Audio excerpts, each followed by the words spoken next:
Magandang buhay mga kabombi! Tayo ngayon ay may audition day!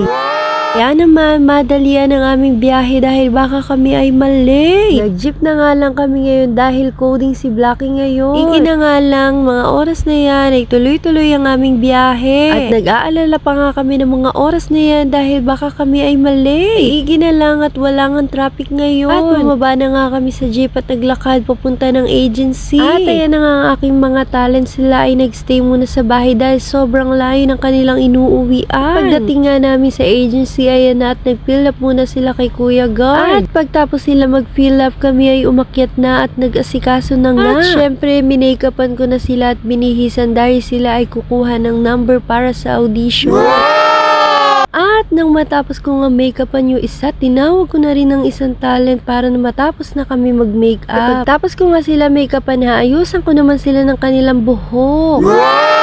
At habang inaayusan ko nga ang iba, ako ay nagbe-briefing na rin sa kanila. Pinapayuhan nga kung ano ang gagawin nila sa loob ng audition room.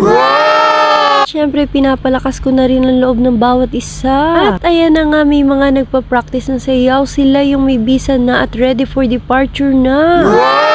Ayan na nga nang matapos ko sila ayusan, nag-picture taking na nga sila. At saktong-sakto nga dahil pagtapos ng picture taking, pinapila na sila dahil magsisimula na ang audition. At nang matapos nga ang audition, ayan na tumakyat na sila sa rooftop at nagtanggal ng kanilang mga makeup. At pagtapos nga nila magtanggal ng makeup, ayan na at binigay ko na ang kanilang mga pagkain. Parang alaga talaga ni Mama sa mga talent at pinaglutuan niya pa talaga kami.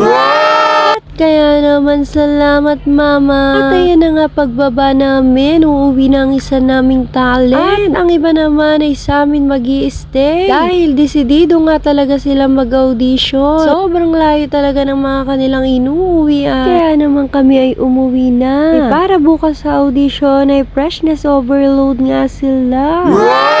Kaya naman hanggang dito na lang. Thank you for watching. Babush!